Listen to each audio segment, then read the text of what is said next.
Kaidahnya mengatakan la yukallifullahu nafsan illa wus'aha. Allah hanya akan menguji seorang hamba kalau dia sanggup menerimanya. Kalau Anda sekarang bawa masalah yang sangat besar, itu hanya Anda yang sanggup, yang lain tidak. Makanya Anda yang diuji, bukan orang lain. Terima dengan sabar, ada pahala di dalamnya. Bukankah Anda ingin dekat dengan Allah? Dekat dengan Allah itu kuncinya kesabaran. Karena itu Allah firmankan, innallaha ma'as sabirin. Quran surah kedua ayat 153. Sabar itu adalah kalimat pembuka ucapan selamat dari malaikat ketika menyambut para ahli surga. Bukankah Anda ingin masuk surga? Maka di Quran surah ke-13 ayat ke-24, malaikat disebutkan dalam Quran menyambut ahli surga pertama kali dengan kalimat sabar. Salamun alaikum bima sabartum fa ni'ma uqbaddar. Selamat ya, Anda sabar saat di dunia. Sabar. Dengan sabar ini Anda bisa masuk surga. Silahkan nikmati tempat yang belum pernah Anda nikmati dan rasakan sebelumnya. Sabar. Dan sabar itu selalu bersanding dengan ujian. Quran surah kedua Al-Baqarah ayat 155. Ya, walanabluwannakum bisyai'in minal khauf wal ju' wa naqsin minal amwal wal anfus wath thamarat wa basyiris sabirin. Setiap yang hidup akan kami uji dengan berbagai persoalan kehidupan, bukan untuk membebani kata Allah, tapi meningkatkan kualitas kehidupan. Sebab seorang yang tidak diuji tidak akan ketahuan peningkatan kualitas hidupnya. Anak SD yang tidak ujian sulit bagaimana mengukur kapasitas ilmunya untuk layak masuk SMP. Anak SMP yang tidak ikut ujian sulit diukur apakah kualitas keilmuannya bisa enggak masuk dia ke SMA. Demikian dalam hidup, ketika kita diuji, hakikatnya Allah ingin meningkatkan kualitas kehidupan, bukan ingin membebani hidup kita menjadi banyak dengan persoalan. Ada yang gelisah kata Quran, ada yang kemudian berkurang harta benda, ada yang makanannya kemudian belum didapati, ada yang sakit sampai dengan wafat, ada yang proyeknya mungkin diambil oleh orang lain. Tapi kata Allah, berbahagialah ketika Anda diuji dengan itu semua. Hal yang Anda lakukan pertama kali adalah sabar. Wa basyiris sabirin, sabar. Tapi yang paling menarik, sabar itu tidak mudah. Tapi ada yang lebih susah dibandingkan dengan sabar, yaitu khusyuk. Khusyuk. Karena itu ketika Allah menyandingkan sabar dengan khusyuk, wasta'inu bis sabri was salah. Jika Anda punya masalah, terima dulu dengan sabar, minta tolong lewat salat. Tapi salat tidak mudah, illa 'alal khashi'in, kecuali bagi orang khusyuk. Khusyuk lebih sulit dibandingkan dengan sabar. Ketika Allah sandingkan antara sabar dengan khusyuk dalam salat, maka kata gantinya hanya menunjuk kepada salat. Wa innaha, bukan wa innahu. Ha, dhamirnya muannats. Salat ujungnya ta marbutah, menunjuk pada muannats. Maka kata Allah, menunaikan salat dengan khusyuk itu lebih sulit dibandingkan sabar, sekedar sabar menerima ujian. Kenapa? Dalam sabar kita masih bisa mengingat sesuatu yang ingin kita ingat. Dalam salat yang tidak ingin Anda ingat bisa diingat. Silahkan cek Abu Dawud nomor hadis 857. Ketika Anda bertakbir mengucapkan Allahu Akbar, disitulah kata Nabi, setan akan membisikkan pada jiwa Anda, uzkur kada, uzkur kada. Ibu kalau belum takbir bu, biasa aja. Tapi begitu ibu mengucapkan Allahu Akbar, kata Nabi, setan di situ mulai bekerja. Ingat ini ya, ingat itu ya. Gak percaya silahkan nanti zuhur bu. Begitu ibu takbir, handphone, ingat WhatsApp belum dibalas, miss call belum dijawab, entah itu khairayara atau miss call syarayara. Mesti ingat tuh. Bahkan kata-kata saya ini ibu akan ingat tuh. Begitu ibu takbir, mulai bekerja. Ingat ya, kata Ustaz Adi, setan akan bisikin tuh. Itu setan bu, bukan saya. Muncul dia. Ya hatta la yash'ural musalli kam rak'atan yusalli. Sampai-sampai orang salat, kata Nabi nih, kalau Nabi bicara pasti akan terbukti.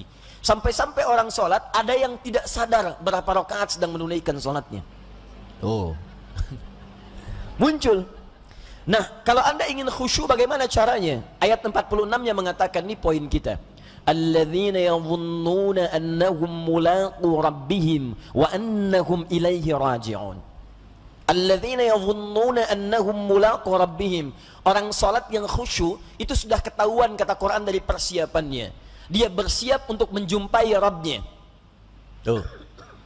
Dia sudah punya persiapan menjumpai Rabbnya, Allah yang merawat dia, mengampuni dosanya, menyembuhkan dia saat sakit, memberikan kecukupannya, memaafkan salahnya, mengampuni dosanya, memberikan segala yang dibutuhkan. Maaf, pimpinan perusahaan saja hanya memberikan pada Anda bekal kehidupan dari gaji atas pekerjaan yang Anda lakukan. Anda sekarang diundang sama pimpinan jam 9 misalnya datang. Bukankah persiapannya luar biasa? Mandi, cari pakaian yang bagus, ya, kemudian mohon maaf sekali, sepatunya pun sampai dibersihkan dulu, rapi-rapikan, datang dengan penampilan luar biasa. Nah, orang yang menghadap pencipta pimpinan, pencipta segalanya, Malikul Mulki, menghadap kepada Allah, itu kata Quran kelihatan dari sejak persiapan akan beda dengan yang lain. Jadi kalau menghadap manusia saja sudah bagus, menghadap Allah lain.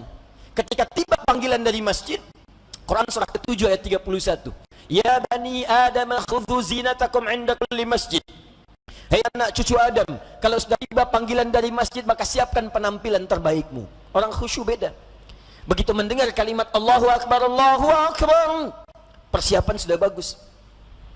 Nah, jadi kalau Anda sudah merasakan persiapan seperti itu, maka ketahuilah Allah sedang mencintai Anda karena sedang meresapkan kekhusyuan dalam jiwa Anda. Tapi kalau sebaliknya, dengar azan masih santai. Kok masih santai? Belum qomat. Dengar qomat belum siap-siap. Atau bahkan lebih dahsyat, dengar azan tapi sudah menolak. Allahu Akbar, kecilin volumenya. Wah, ini masalah. Dan kita doakan supaya mendapatkan pencerahan lebih baik, bukan dicela karena mungkin belum siap menerima nilai kebaikan, sehingga doa kita bisa memudahkan itu untuk didapatkan. Begitu cara merespon sesuatu. Jangan selalu keburukan yang terlihat direspon dengan cara yang lebih buruk, tidak. Ya, mencegah kemungkaran bukan dengan cara yang mungkar. Hal yang pertama kita lakukan, tumbuhkan sikap ma'ruf, nilai-nilai kebaikan yang dengan itu kemudian mendapatkan simpati yang lebih baik dari sebelumnya. Anda punya tetangga, tetangganya muslim, laki-laki, beriman kepada Allah. Jarak dia ke masjid cuma 5 meter. Ini masjid, ini rumah dia. Speaker masjid menghadap ke rumahnya begini. Ya. Tapi dengar adzan belum tergerak untuk ke masjid, nggak mau dia ke masjid. Apa hukumnya? Hukum laki-laki beriman yang tidak mau ke masjid, rumahnya dekat dengan masjid. Apa hukumnya? Beri nasihat, bakar rumahnya. Main bakar aja. Sudah, hukumnya ajak dia ke masjid. Paham? Barangkali dititipkan oleh Allah jadi tetangga bapak supaya bapak dapat banyak pahala dari situ. Karena cuma bapak yang bisa ngajak, bukan dititipkan pada tetangga yang lain. Kenapa nggak Anda ajak? Tetangga masa gitu? Ya, ajak dia. Ya, ajak, doakan di malam hari, ajak di pagi harinya, ayo ke masjid, ayo ke masjid. Begitu dia ke masjid karena ajakan Anda, maka setiap dia masuk masjid dan ibadah di masjid, Anda mendapatkan bagian dari pahalanya. 2 lafaz hadisnya. Di hadis Muslim hadis 1402, man sanna fil islami sunnatan hasanatan falahu ajruha mithla ajri fa'iliha min ghairi an yankusa min ajriha syai'. Siapa yang mau optimalkan sunnah-sunnah kebaikan dalam Islam, mengajak pada sesuatu kebiasaan dalam Islam, diikuti oleh orang lain, maka dia mendapatkan pahala dari yang mengikuti itu tanpa dikurangi sedikit pun. Sunnah kebaikan berjamaah, sunnah yang sangat ditekankan. Ayo ke masjid, ke masjid, ke masjid. Begitu orang itu ke masjid, baru masuk masjid, Anda mendapatkan pahala dari orang itu tanpa dikurangi sedikit pun. Saya kasih info, kita ini baru nyampe masjid, alhamdulillah, di hadis Muslim disebutkan sudah mendapatkan 25 kebaikan. 25 itu 1 ke 2 jaraknya 500 tahun, 2 ke 3 500 tahun, 3 ke 4 500 tahun, sampai ke 25-nya baru masuk. Nah, orang yang bisa mengajak orang lain ke masjid, begitu orang itu masuk, dia mendapatkan otomatis transfer pahala sama persis 25 tanpa dikurangi sedikit pun. Itu belum tahiyatul masjidnya, belum bacaan Qur'annya, belum zikirnya, luar biasa. Nah, saya kembalikan kepada yang awal, maka orang-orang khusyuk itu dari penampilan sudah ada.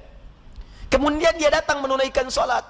Bagaimana perasaan saat akan menunaikan? Kenapa pakai pakaian yang bagus? Kenapa wudhu dulu? Quran surah 5 ayat 6. Kenapa dia sempurnakan wudhunya? Alasan paling utamanya bukan sekedar sholat. Wa annahum ilaihi raji'un. Dia merasa mungkin ini adalah sholat terakhir yang dia tunaikan, dan mungkin dalam sholat itu dia akan pulang kepada Allah subhanahu wa ta'ala. Karena itu diantara orang-orang saleh, kalau sudah tiba panggilan azan, sahabat Ali bin Abi Thalib radhiyallahu ta'ala anhu, begitu azan dikumandangkan sudah bergetar jiwanya.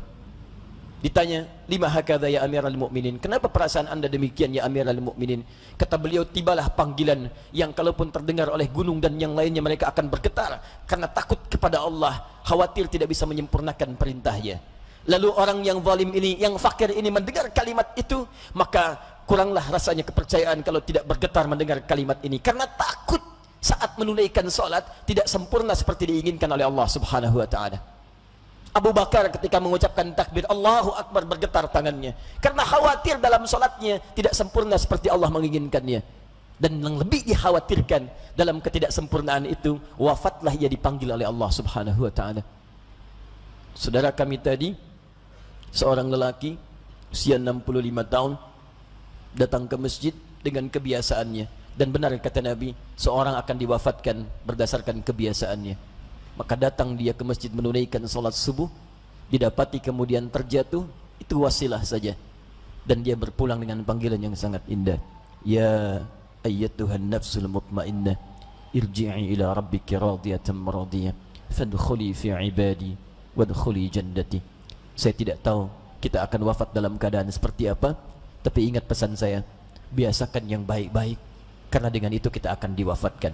Kalau terfikir Anda berbuat maksiat, maka tolong ingat saat mengerjakan itu mungkin Anda akan wafat. Duhai Anda yang sedang sibuk di kantor, kalau ada yang menyodorkan proyek yang tidak jelas, tolong bayangkan saat Anda tanda tangan Anda diwafatkan oleh Allah Subhanahu wa taala.